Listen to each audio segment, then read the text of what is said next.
So for this panel, which is arts and entertainment, we have Elizabeth Lenjo, the chair, Copyright Tribunal. We have Timothy Owase, CEO, Kenya Film Commission. And we have Tosh Gitonga. Wonderful. So we'll just dive right into it. Again, because I've learned I'm very good at pretending that I don't know everyone, with the exception of, with the exception of Tim, who has introduced himself. I'd like to hear from Liz and the rest. Please introduce yourself to the audience. So my name is Liz Lenjo. I specialize in intellectual property, entertainment, media, fashion, sports, and tech law. I'm basically in the luxury business. So I run my own business by the name IP Legal Studio. And outside that, I am the chairperson of the Copyright Tribunal, the second person to sit as a chair in the Copyright Tribunal, and of course now a first woman to sit in the Copyright Tribunal as the chair. So that's exciting for me. Fun fact, I think at the time now tribunals became very vibrant, I was the youngest lawyer to be appointed. I was the first youngest lawyer to be appointed a tribunal member. So I started as a member of the Copyright Tribunal, and then now I'm the chair through mentorship. Aside from that, I volunteer a lot, so I'm currently the interim chair of the Kenya Fashion Council, one of the associations that I assist in the entertainment and fashion space. And I'm also a lecturer, currently on sabbatical. I teach media and entertainment law at Strathmore University. That's me in a nutshell. My name is Jimmy Mnene. I'm general counsel in a company called WPP Scan Group.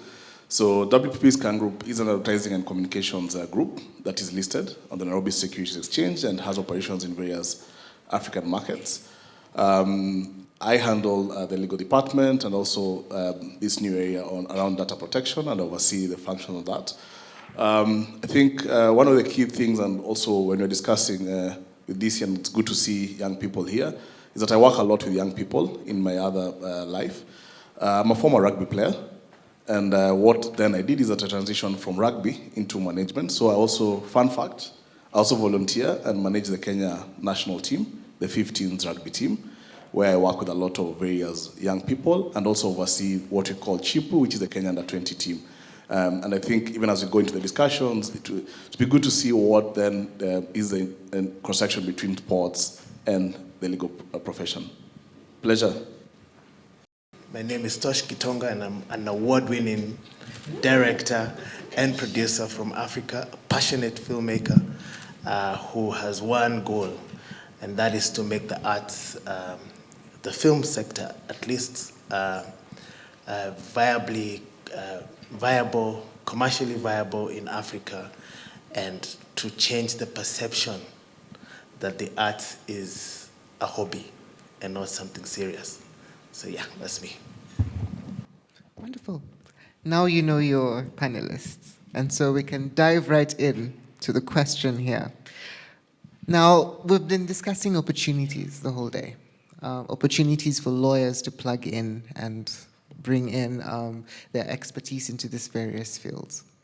And a lot of you are in what we like to band it and call it creative work. Jimmy and I have something in common because I was in-house counsel at an ad agency as well, and he's one of the people who I looked up to. Now, Tosh, allow me to start with you.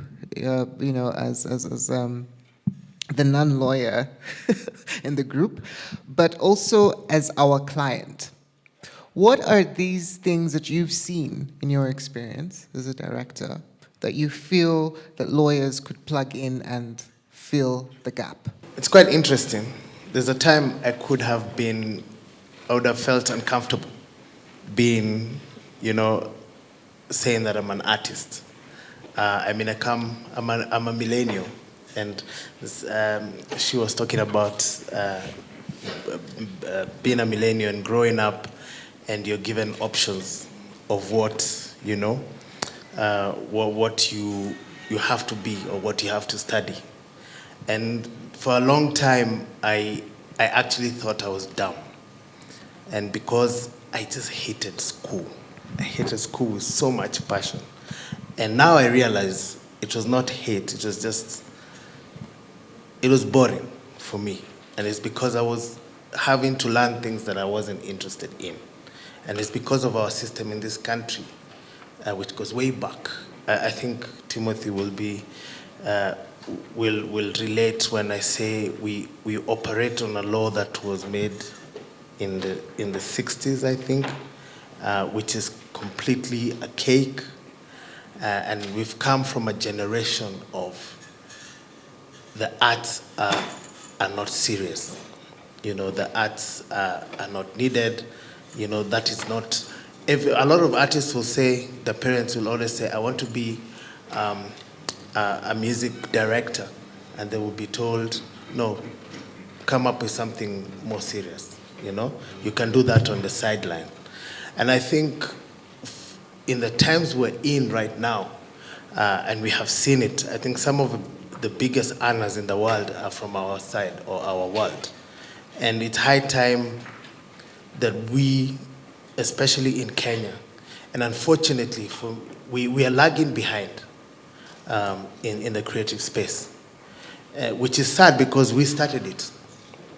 In Africa, film was big in Africa before it was big in any other African continent. I mean, some of our elder counterparts can remember films like Kitchen Toto that were being done. Our own first president was in a movie in the 70s.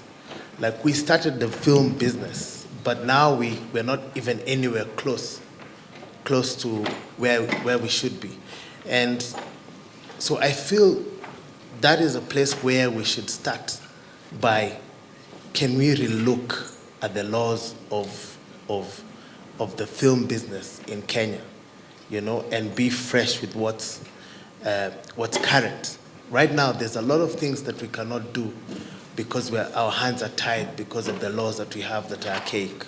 We have lost huge films that want to film here because of simple things like we cannot bring in guns, you know, because in the law the process is insanely tedious. And so you find that the producers don't have the time. They'll be like, okay, fine, then let's go to South Africa. Let's bring people who look like Kenyans if the story is about Kenya.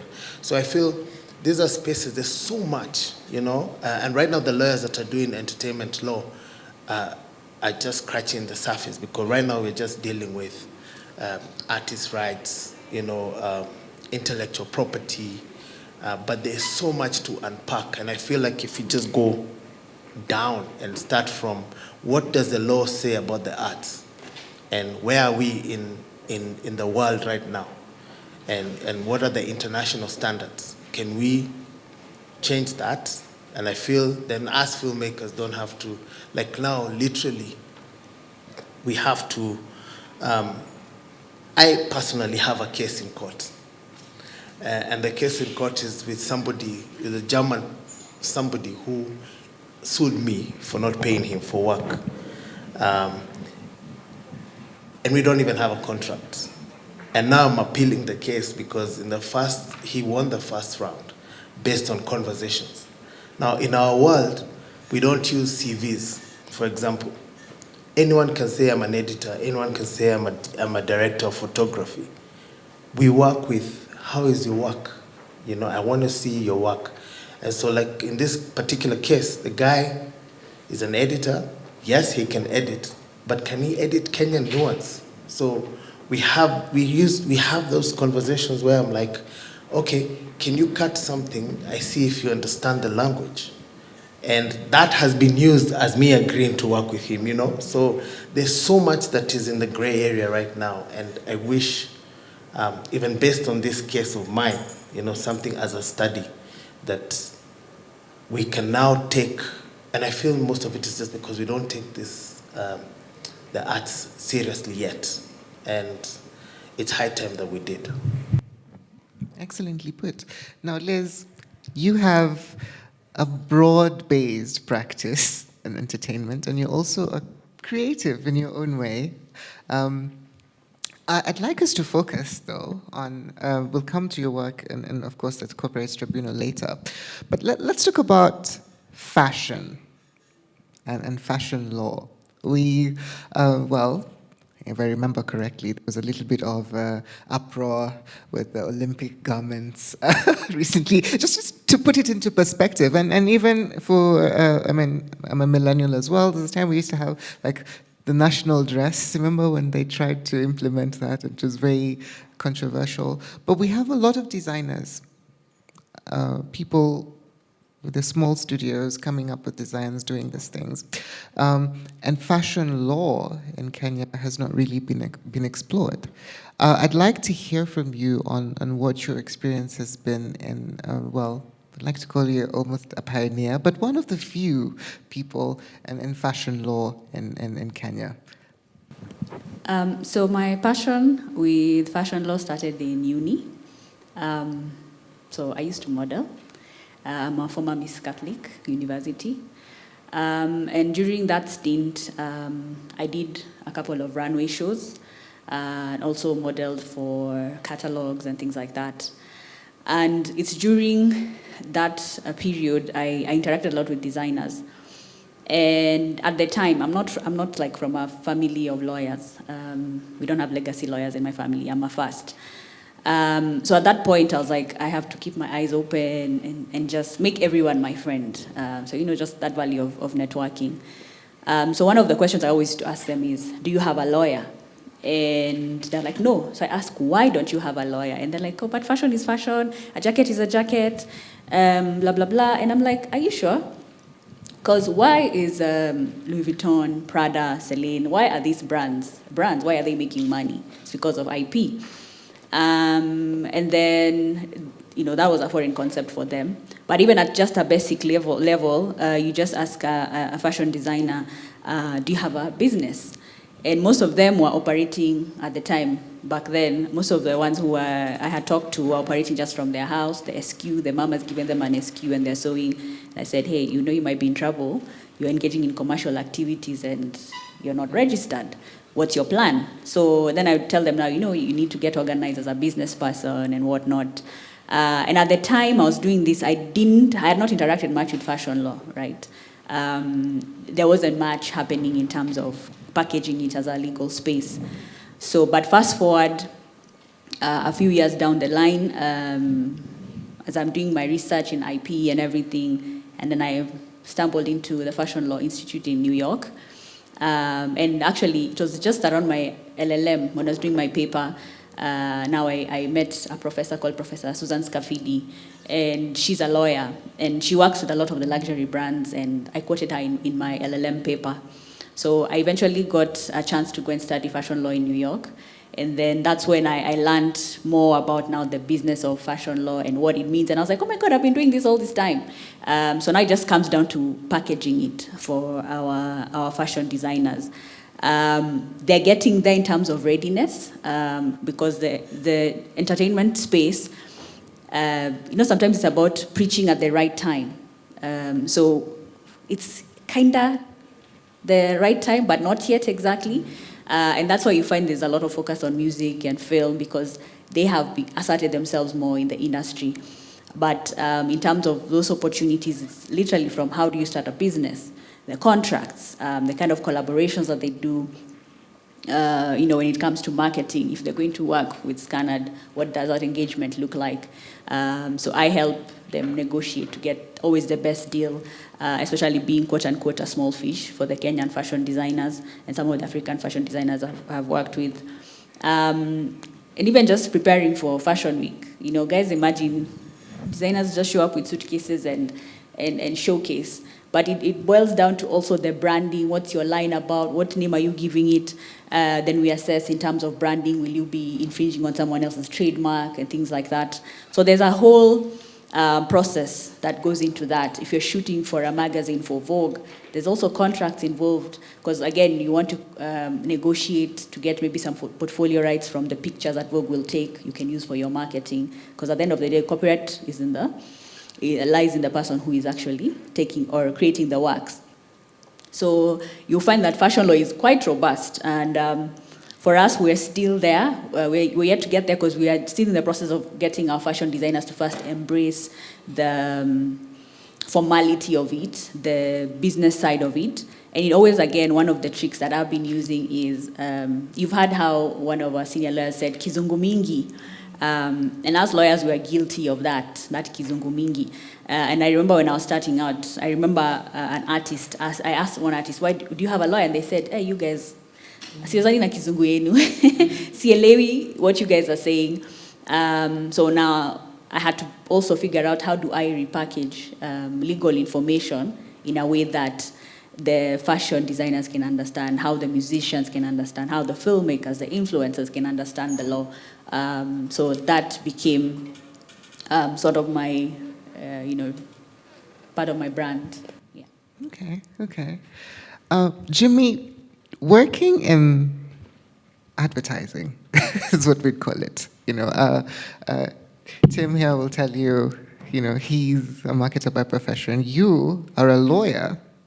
I don't know if you had a culture shock as much as I did when I went to the ad agency as a lawyer, and I'm finding myself swimming and all these creatives and figuring out how do you take yourself from this to fit into that world. It was weird for me to go to work in jeans, for instance, But working in that field and not just as any junior lawyer, as a GC in Scanad,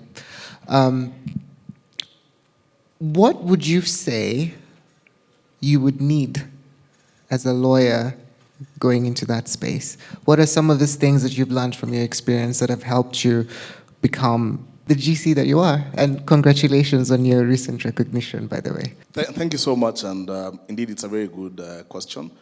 When I first joined Scan Group in 2017, I remember I walked into the reception area. I was wearing my suit, just like you, with a tie. And at that moment I realized there was something fundamentally wrong with where I am. Am I even in the right place? Because a gentleman passed me. He was wearing slippers and pajamas, actual pajamas. And I actually thought, okay, is there something wrong? Then now, going to the former CEO's office, he then laughed and giggled, and he was like, he's seen people who've come in suits before, and then they lose their suits. And yes, so I got to realize later on that the gentleman in pajama was a creative. He was literally, because I had a follow-up discussion with him, he was in the process of ideation. He was just thinking, and it was in his head, and he left the house the way he was because he could not even change anything. And over the years, I've come to appreciate and understand and love the space, dealing and living with creatives. To Toshia's point, and you can see how Toshi is with the shorts. I actually love shorts. That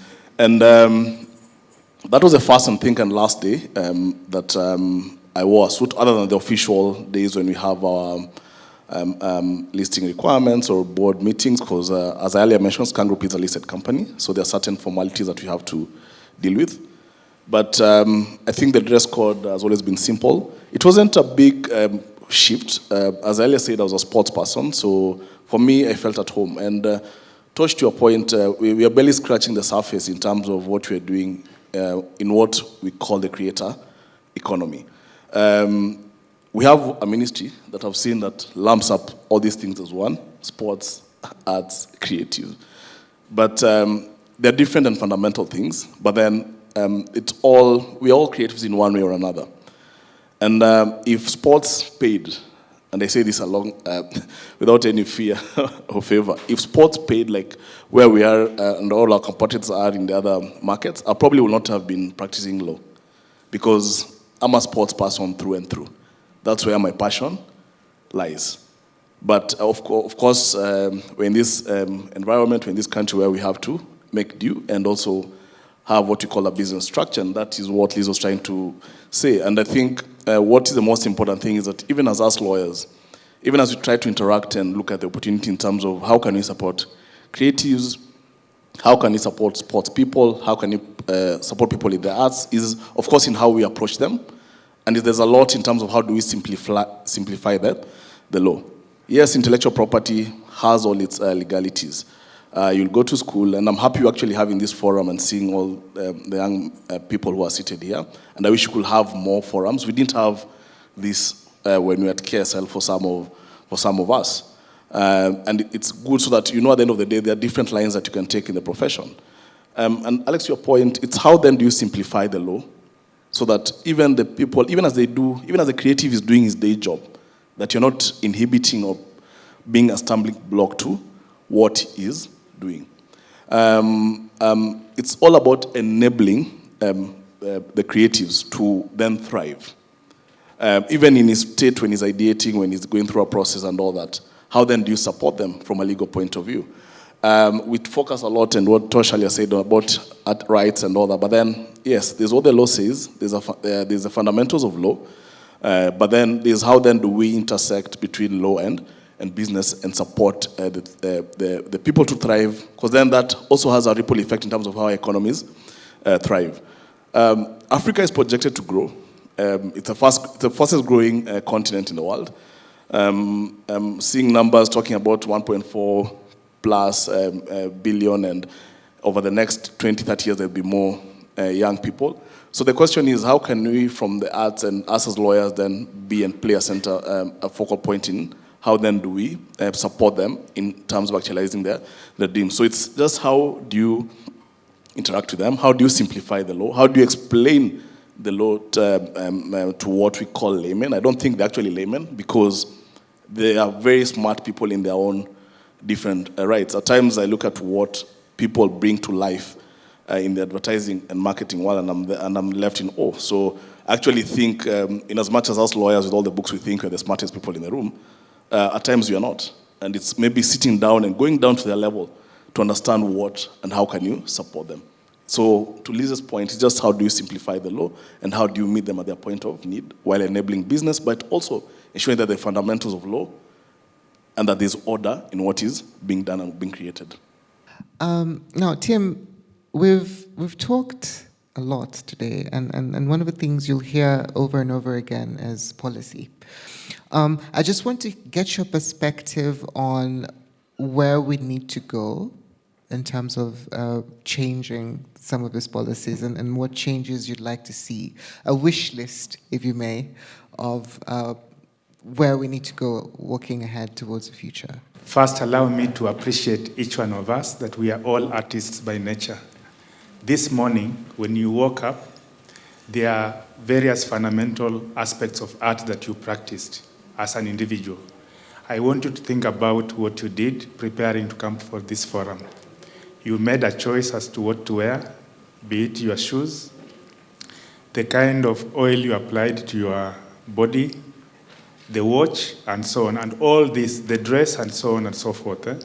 And all this is a practice of art. What I'm trying to put across is that art is the heartbeat of any nation or any family.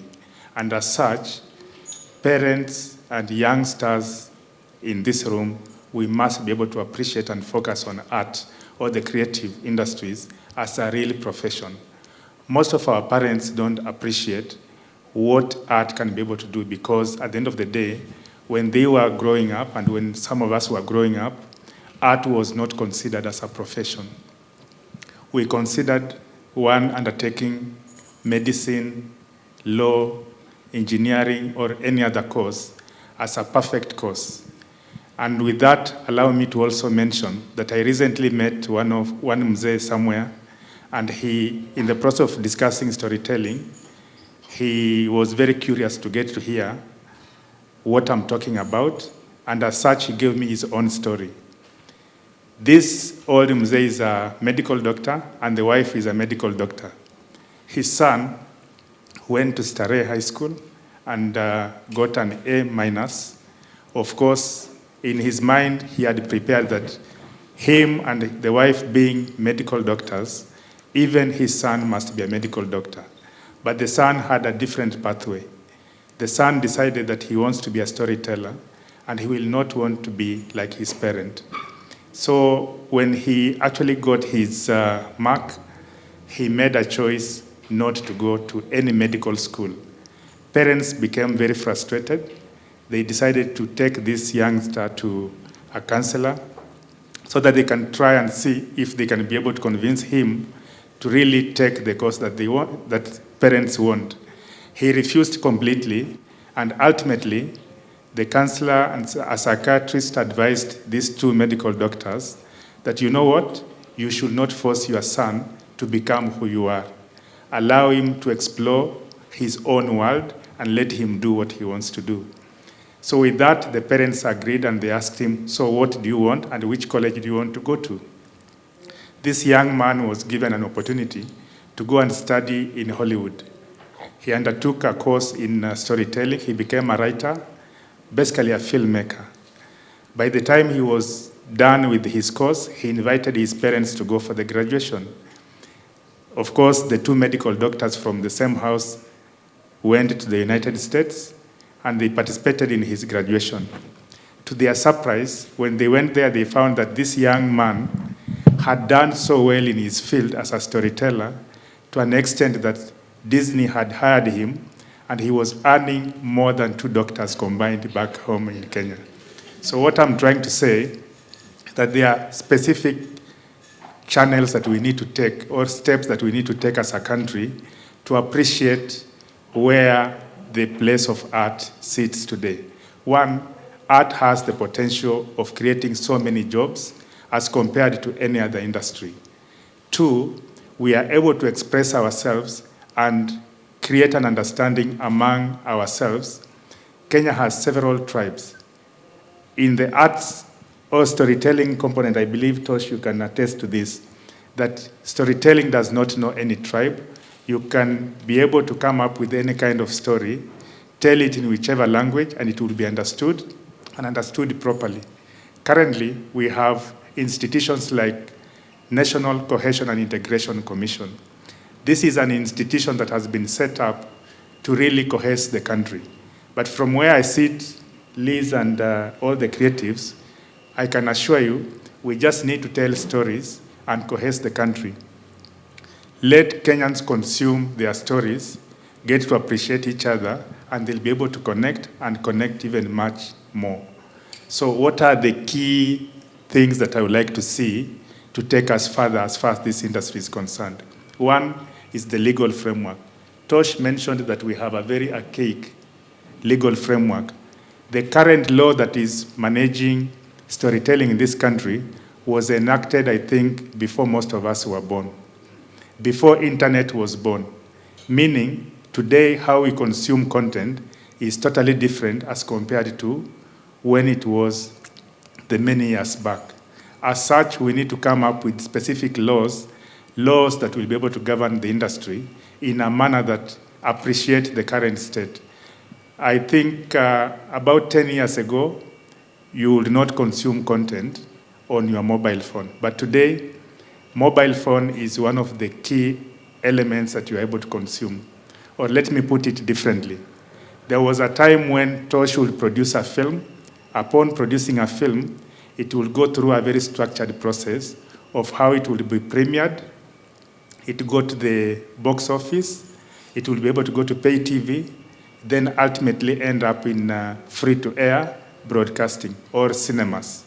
When that happened, today the scenario is totally different. You can be able to create your story this morning, and by 4 o'clock in the evening, it is viral all over the world, meaning you can be able to premiere your production and have it consumed by the globe instantly. With this, there are so many facets that come about, which we must be able to really think about. Looking at the law profession, imagine that you are employing 1,000 people in the creative space. You need to apply the labor laws. You need to have specific elements of commercialization, negotiation, contract management, dispute resolution, as well as elements of branding. So law is very broad when you look at the creative industries, and my urge is that we are sitting on a gold mine because, one, the creative industry, all stories are the best form of investment any person can be able to do as compared to any other. For many years, we've been thinking about we have coffee, tea to export. But remember, if we were to export our stories in a way that we are able to earn from the same in a very organized manner. We'll be able to earn much more. About 2 years ago, I had a French film being shot on location in Kenya. The producer spent 500 million shillings shooting this film in Mombasa, Nairobi, Kiambu, Amboseli, and other parts of this country. Within 30 days, the 500 million shillings was spent 100%. The money remained in our country, and this particular production was able to employ over 400 people. All I'm trying to say is that if our country, with proper laws, incentives that will be able to ignite productions into our country, we can be able to have so many young people employed, and as such, we'll be able to create opportunities for young lawyers in a way that they'll be able to manage contracts, manage commercialization, champion elements of co-production treaties, because there are so many collaborations that we must be able to create. And beyond that, the government will also be able to create or make more revenue emanating from this particular industry. And the creative industry is a critical industry that drives all other areas of the economy. So with this, I think the critical areas are legislation in terms of how we manage our affairs in the creative industry. Number two, that is to mean we need proper policies and appreciation, mainstreaming our education system to appreciate what is the creative industry all about, so that we are able to grow workforce development, elements of infrastructure development, the film incentives or creative industries incentives. Remember, we subsidize production when it comes to agriculture. What if you were to incentivize the creative industries by seeing to it that you are able to really advance and have so many stories being told?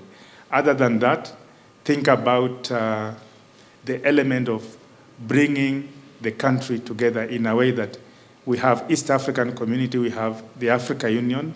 All these countries, the world has become a very small global village. And as such, we need to tell our stories, export these stories, localize them in a manner that they can be able to earn us more income. So it's about business. Film is serious business, and storytelling is everything that we can be able to attach to. Thank you so much. You've touched on something that I want to get Jimmy's perspective on. We talk of creatives, and these days we have a lot of, we call it influencers, and all the people who incentivize us to buy these products. From your perspective, with all your experience and working with these people, what are some of the things you tell a lawyer who is planning on advising some of these influencers and creatives in that space? What are some of the things you need to look out for? And what have you seen in this space that is a gap that needs to be filled? We were having a discussion with a lawyer who was representing a young influencer.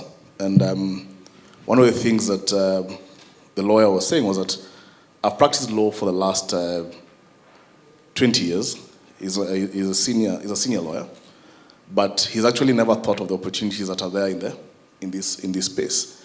And he was actually in awe at the end of it all when we now finally reached an agreement and for the work to commence. And he was actually thinking, okay, maybe I also need to venture into this area. And you can imagine this is a lawyer who's been practicing for the last 20 years. And there's something around marketing and rights and influencers that is very new. One thing that is very critical to note is that influencers are human beings. They're content creators. And also, just like you'd look in the past at like TV or radio, they're also a channel to advertise, and actually becoming one of the most critical channels in where we are going and in the future. And if I look at, for example, the engagement and what we're seeing on social media, we spend a lot of time on phone, whether it was around the time we were having the Gen Z movement. Actually, the Gen Z movement was literally something that was fueled by phone. So, and if you look at that, there was a lot of influencers in our market then taking part, and you could see the drive. And influencer marketing and the intersection with the law. There's so many things we can as young lawyers can pick and do, from the rights that are there to the spaces where they're playing. I keep on telling most influencers that they play on the global stage because you cannot gag the internet. You may post something now here, seated at the Kenya School of Law auditorium, that will be seen by someone in Brazil the next second. So there's so many things to consider in terms of the audience and all that. Your rights, how do you want to protect your rights, whether it's moral rights or any rights that you have. Then there are aspects to do also with the content that you're creating. So how are you creating the content? There's now AI, artificial intelligence, and frontier technologies coming up, generative AI, where you can go create your own avatar and publish it. The question is, where is the data that is being used to create coming from? So as an influencer, you need to look at all these things. I keep on saying the influencer industry has come of age in Kenya. We've had cases now where influencers are being taken to court. Tosh earlier on spoke about his own case. And the reason was if you're an influencer, you go to your Instagram page, you're about to put your content and publish your content, then you just decide, okay, let me use Jimmy's song and add it to my content. Did you ask Jimmy for permission? No. Then all of a sudden you've posted content, it's gone viral, then Jimmy has come and taken you to court. So there are very many rights at play, whether it's musical rights, because we always see reels. Someone will always attach a song to it. Do you have rights to the song? So those are things that you need to check. Now, the law, of course, is changing. We're seeing some of these platforms also changing and allow people to license the music. So there's image rights, there's music rights. There's quite a number of things to look at from a legal point of view. And that's where now all these lawyers and the young lawyers that are seated here come in future. I remember having a discussion with someone at Wasafi Records, where at a time when we were negotiating a contract for Diamond Platinums. And if you look at Diamond Platinum's records and Wasafi Records and the entire chain, he now has, I think, a team of various lawyers, not just one, you know. And the negotiations and what at play and all that is very much different. So there are so many things to look at, from contract negotiation to IP, to what are the rights at play, whether it's image rights, whether it's moral rights, whether it's musical rights in terms of what content you're pushing through. So there's quite many opportunities. It's so dynamic because the law keeps on changing, and also the technological space keeps on changing. We had Instagram, we now have TikTok, ByteDance that has come in, so with their own different set of laws. There's how then do you look at use, whether it's commercial use or use for personal branding. So there's quite a number of things that influencers have to check, and I'm happy to say that it's a growing industry. Most of the influencers that you're seeing currently, pushing brands and all that, are now having their own legal teams, which is more opportunity for them moving forward. And again, it's also opportunities now for the different arts. So whether it's sports people turning into influencers and becoming brands, people like Ombachi, who was a very good rugby player in the past, now one of a very good content creator in the industry. So it's quite a lot of things that are coming into play in terms of influencer marketing. Thank you, Jimmy.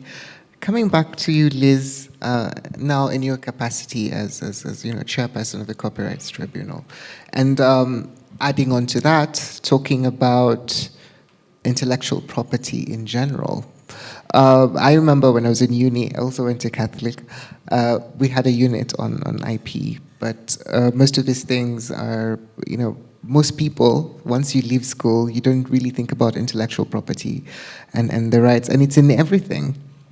So based on what you've seen, one as a practitioner, and also in your capacity as chair of the Copyrights Tribunal, what are some of the things that we need to pay attention to as we, take intellectual property as a whole into consideration as we grow in the field and as lawyers as well? So like you've had, and you even mentioned before, like the law is everywhere, intellectual property is everywhere. As Timothy said, when we woke up, there was an element of IP everywhere. If you look at me, I'm all IP right now, yeah? So the question is always now, when as a lawyer you're interacting with either a creative or a brand, it's always identifying where the IP is, where is it going to be protected, where is it going, is it going to be protected, and also what are the challenges ahead in terms of that market for whichever creative arts you're speaking about, right? So if it's, say, fashion, for example, in Kenya, an international brand is coming here, there'll be issues of counterfeit, how do they deal with that? So literally it's following the chain and figuring out also the other related laws that support it. You know, like consumer protection law is big, even in the luxury space. There's issue of standards. You know, are they fit for consumption or fit for use? So you find that when we're even talking about IP, entertainment law, it's also an amalgamation of all these laws that apply.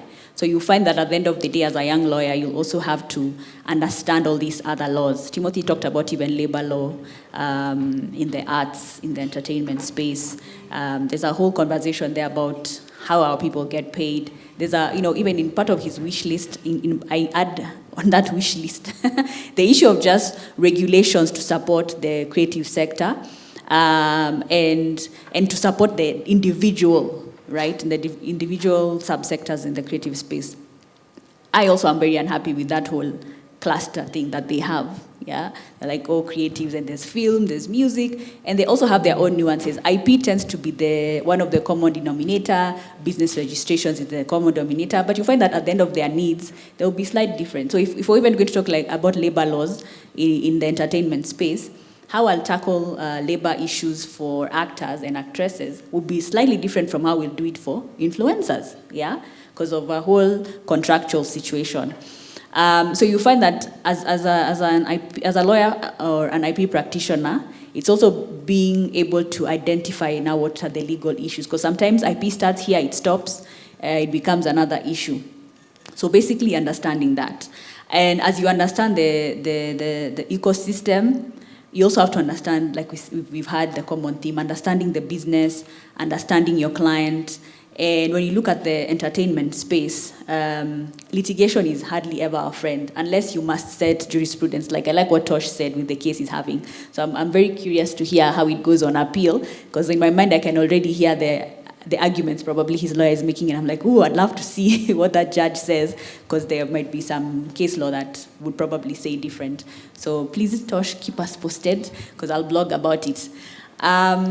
So, you know, when we're talking about the space, again, we had someone say, you know, as lawyers, we tend to think that we're all about the fight. We're always about backing and, you know, rushing to court, litigation.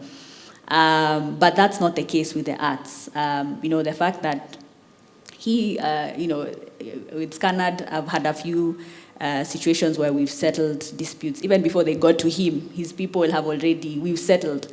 You know, so a lot of dispute resolution acumen is needed, and the ability to know or to advise your client when they are wrong. Ability to say as a lawyer, your client, hapo umekosea. Yeah. So I'm thinking if we did 1, 2, 3, even before we start talking about litigation. ADR is like the best friend in the IP and creative space, because we have this saying by Bill Gates, intellectual property has a shelf life of a banana. If Tosh is going to be stuck in litigation over a film, and then you know how copyright protects just expression, I will change a couple of nuances, you know, like with soaps. In his soap opera, maybe it's a girl who gets married to a farmhand, and then in mine, I just flip it a little bit. While he's stuck in litigation, I take mine to NTV or to MultiChoice or whatever. By the time he's done with litigation, they'll be telling him, but we had something similar, so, you know. So, but meanwhile, if his lawyers had said, no, let's sit, we agree, we seal this Toro quickly and take this film to market, he'll be at a disadvantage. He would have been at an advantage, because probably he was going to be the first in the market than I was. But when probably I heard that he was in dispute and immediately went to production. So dispute resolution is a big thing. And fast forwarding, now here we have a copyright tribunal that will help us also create jurisprudence in the creative sector. because the feel is that, with most of the artists, they're always afraid of the legal system. But the Copyright Tribunal offers that opportunity for a creative to represent themselves. And that should be a wake-up call to also us as lawyers, right? It means we have to change how we think about the law. It means we have to change about how we interact with our clients. Because, as you've heard, they just don't know the law, but they're also smart. And most of them, if you just teach them what to do, they'll show up. And they have the right to represent themselves. So again, if you want to be ahead of the game, it means how do you package yourself to understand the industry and be that go-to person, so that then when they appear before us, even right now, fun fact, as you upcoming lawyers, because at the tribunal, you don't need a lawyer to represent a client. Yourself, maybe one of your friends is an influencer, they have a copyright issue, you could represent them. It's an opportunity.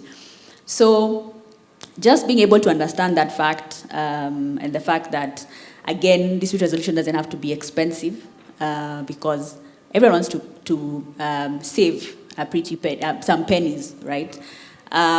So being able to understand also that's a business model for us lawyers, because we tend to think that litigation brings in all the money, but sometimes, maybe just one brief and maybe you can do 10, 15 out of court settlements, some ADR, and you make some good tunes, and you've done those cases in 1 month, versus the one who's done litigation, he's 3 years in, and he probably just made 1 mic, and you're making almost half a mic in 1 month. So you can imagine the math.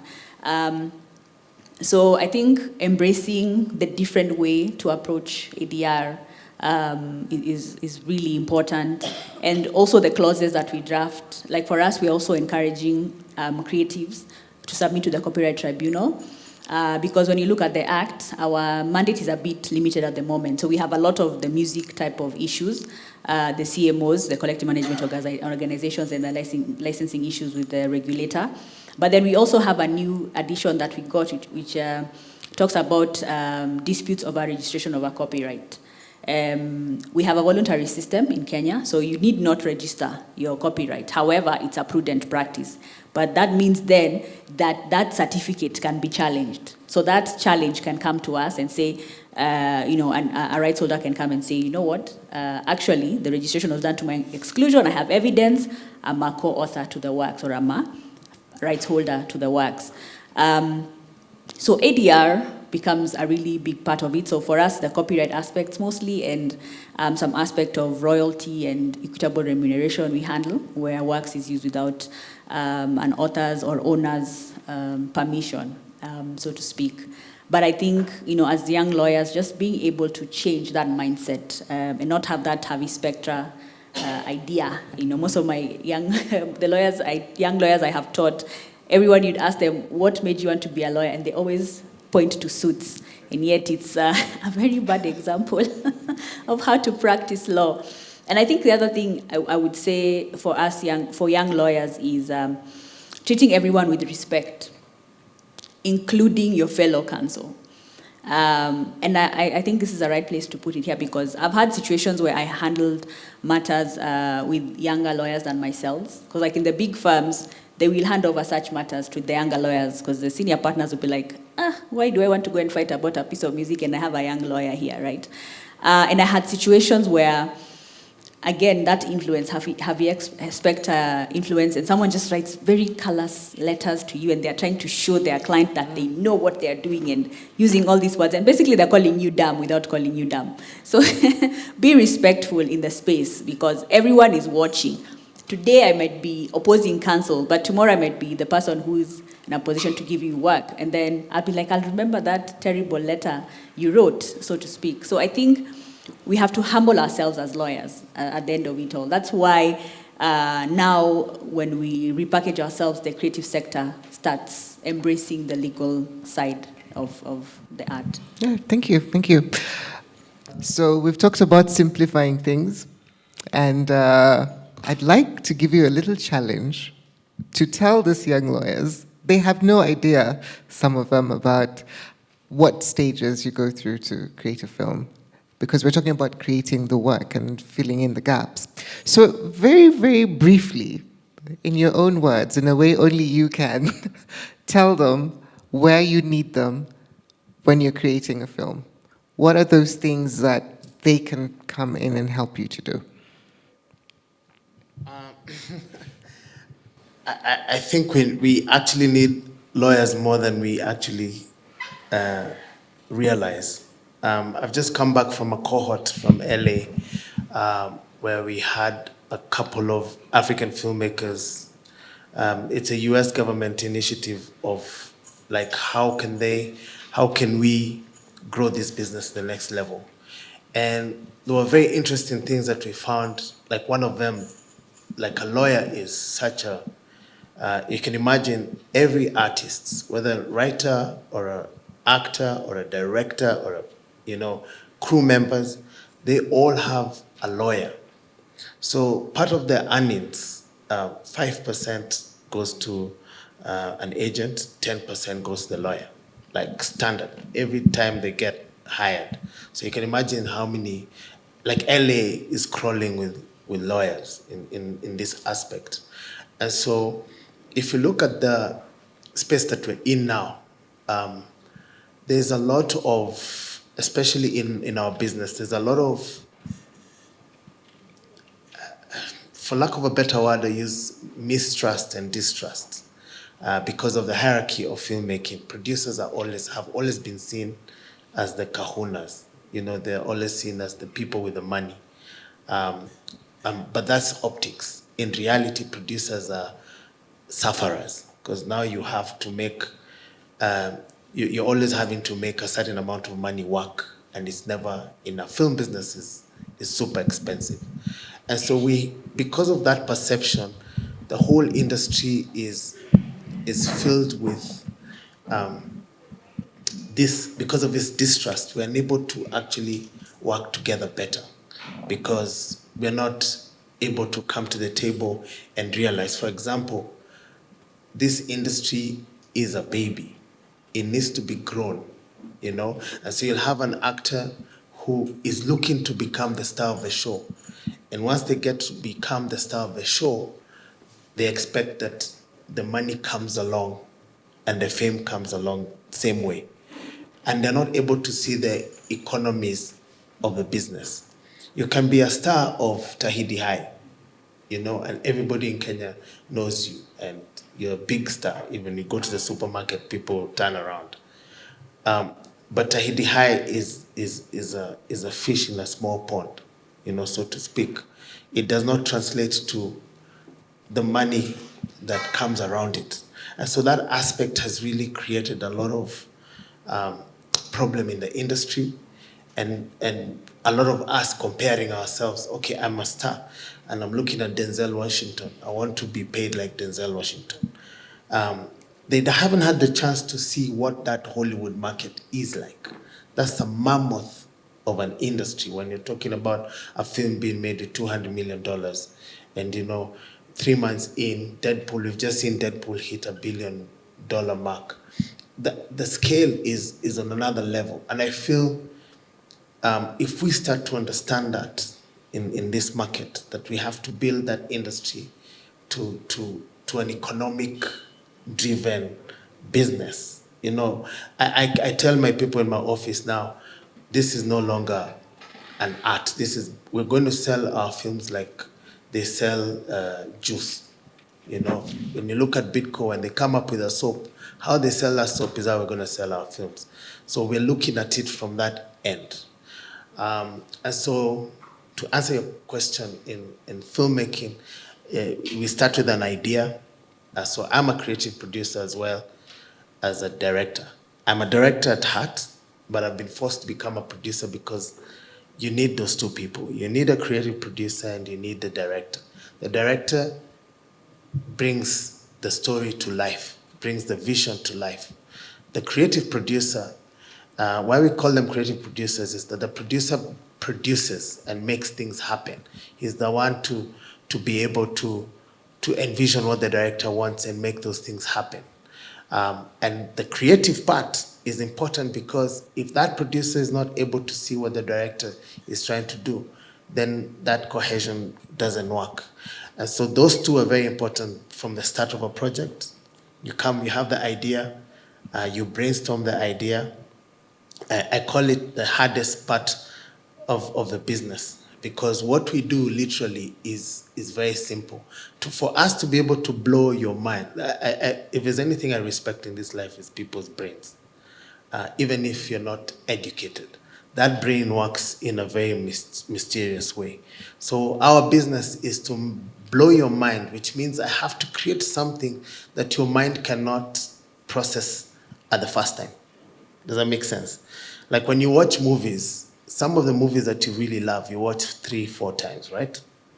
It's because they created something that your mind has to watch again for you to start, seeing all the pieces. And that's why people become, they love that piece of work. And so that part is the hardest part. It's the hardest part. How do you create something that will blow people's minds? Like, I'm thinking of something. After I've thought about it, I have to think about how to hide it so that you don't see it when you first see it. And then from there, we can go, the scripts can go up to 9-10 drafts. Like now I have a script I've been working for 3 years because I still feel, it needs to get better. And from there, it becomes like a production issue where you bring all the team together, you make contracts, again, lawyers coming in here, you agree that I'll pay you this much, I'll contract you for this long. And in some cases, it's more than just that contracting. Like in music, music is not just signed off, it's a different type of IP. So someone, like the person who creates the music still owns the music, even if I'm contracting them to make the music for me. So that process then, when we go to set, we make the film, and it's an ongoing creative process. And I think that's what I find fun about. Nothing is ever known. Every movie I make is a whole new experience for me. And now in the process of, a lot of us are starting to understand the business side of it. We're partnering up. You've seen what Akina Abel have been doing. There's stuff like that that is working.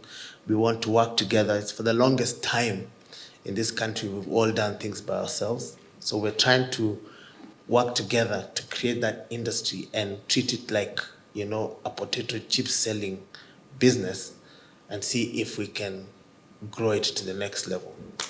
All right, thank you so much. And ladies and gentlemen, we are at time, but I'd like to give our panelists 1 minute each to give us parting words, starting with Tim. Exactly 1 minute. Thank you. I just wanted to emphasize what Tosh has enumerated, that you actually need a lawyer in all phases of storytelling, from pre-production, production, and distribution. Remember, throughout the value chain, you engage to come up with an idea. Your idea needs to be copyrighted. Beyond that, as you get to the production phase, you need to engage your suppliers. You need to contract actors, the crew, and the rest.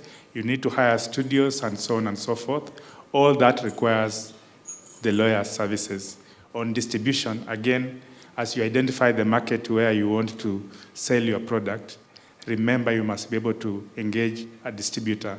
And for you to have an agreement with that distributor, you need a lawyer to help you think through and have a specific contract that you'll be able to manage. Other than that, as a lawyer, self-awareness in the creative industry is the first point and first and foremost element that you should never forget. Thank you. I believe I took 1.5 minutes. Liz? I'd say this as my parting shots. Number one, be flexible and open to learn. Where you don't know, please say. Don't lie to a client.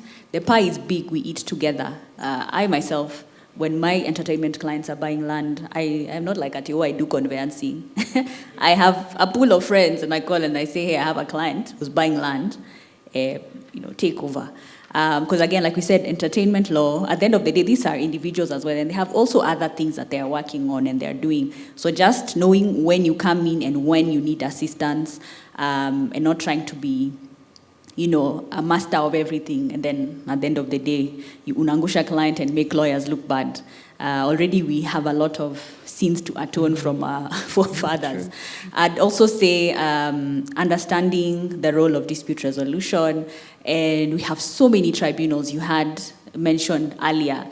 An entertainment business or individual will have all these things. If a fashion designer will want a business premise, for example, to sell their clothes, what if their lease is unlawfully terminated? We have a tribunal for that.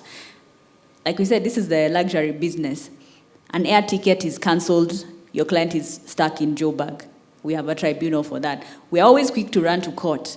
But here we are, we have mechanisms where you can do this quickly, you make your money, your client is very happy, you look so efficient that you are the go-to guy.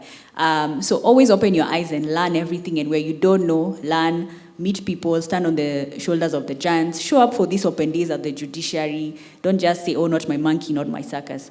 That's how we learn. And lastly, I would say for those of us who are here, maybe some of us are creators or our friends are creatives and whatnot. If you have a dispute resolution, please come to the Copyright Tribunal. You will spend less than 5K. You have to be very, I don't even know what kind of evidence you'll be bringing to us to spend about 5K in filing fees. So if you have an issue around copyright ownership, payment or of royalties or remuneration, Kinatosh as well, this is a place you come to. Turnaround time, between 30 days to 90 days maximum. You have a judgment or a ruling, and you barely burn your pocket. So all in all, for the young lawyers, we look forward to welcoming you into the profession and continue investing in yourselves. Congratulations for coming today. It's not time lost. If anything, you have gained more than the peers who did not show up. Thank you, Liz. Thanks, Liz. I think for me, it's just to encourage you. I know it's all about action. Law is diverse. Don't limit yourself. No human is limited. Think, whenever you think you have an idea, go for it, act. I think that's the only thing I'll say as a parting shot to all of you who are here today. As I earlier mentioned, we never had these opportunities going through KSL some years back. So attend, learn, try and look at different areas of law. Just like society is changing, the law is changing. Sadly, at times you have to play catch up because of where the decisions that we live in. But there's so many opportunities in the legal profession out there. What I will say is that just keep on working and always aspire to be a distinguished legal mind, in the sense that do everything like it's the last, and just always put your head down and just strive for excellence, and you'll do well. All the best in your careers. Thank you, Jimmy. I'll say one thing. This industry of ours is getting very interesting, even in the influencer space. I mean, you've seen influencers being able to make content and use people's music or use people's arts, for free, but now they get into where they're getting paid. So it's going to get very messy, and a lot of lawyers are going to be needed. And so I feel also the Kenyan lawyers, from where we've come from, it's always attack, If you talk about the letters we get, they always come, the first letter always comes with so much vitriol. And you, as human beings, it always sets the wrong energy, and makes people just go, okay, then let's fight, And I feel some of these fights are not even necessary. It's a discussion over coffee and it's done. So I feel as the young lawyers coming into the profession, because there's so much that can be solved by just talking. I think if you come in with a different kind of energy, especially in our industry, we're very easy people. We like to just talk things over in an easy manner, not that tough lawyer talk that we see in Kenya. And also, there's so many opportunities. For example, in Nigeria, as we're trying to grow this business, Nigeria has done so much better because they are cohesive in the music industry. A filmmaker will be able to use Wizkid's music without paying so much because they believe they're billing each other. Here, it's very difficult because most of the artists do not have that lawyer backing. But the ones that do, like Sauti Sol, it's a phone call. And if you look at the framework of Sauti Sol, there's Moriasi who's been there from day one, you know. I don't even call Bien or the rest of them. I talk to the lawyer, Moriasi, because for me, he will understand what I want. I will tell him quickly if there's money or there's no money, and that happens. And then I have a huge song in my movie, which is beneficial for both of us. And Bien and his colleagues understand that because they have an able lawyer within them who has grown with them. So these opportunities, you know, if you're into arts, fashion, if you're a lawyer with that side, you know, blend in and start with the young, like these kids of Angukanayo. Let me tell you, I don't even want to start a conversation right now because I know they will look at me and be like, oh, your movie's on Netflix. You're going to pay this much. Well, they don't understand the intricacies around it. So I feel if you're in that kind of, you have that passion, start with them. You know, start with them, start educating them, even making calls to us. Can we come and talk about this? You know, I'm representing these guys. They have this music. We like the music in your film, and so forth. And I think by the time we are 3-4 years in, the symmetrical growth of this industry will be good for all of us and less fighting, so to speak. All right, thank you so much for closing that up. So, ladies and gentlemen, our panelists for the second panel discussion, I believe that you've left here enlightened. I know I didn't know a lot about fashion law or anything of that sort. I knew that I was going to go into corporate law when I left law school. But I believe by having these discussions, it's opening up our minds and letting us realize that there are opportunities out there. So, ladies and gentlemen, a round of applause for our panelists.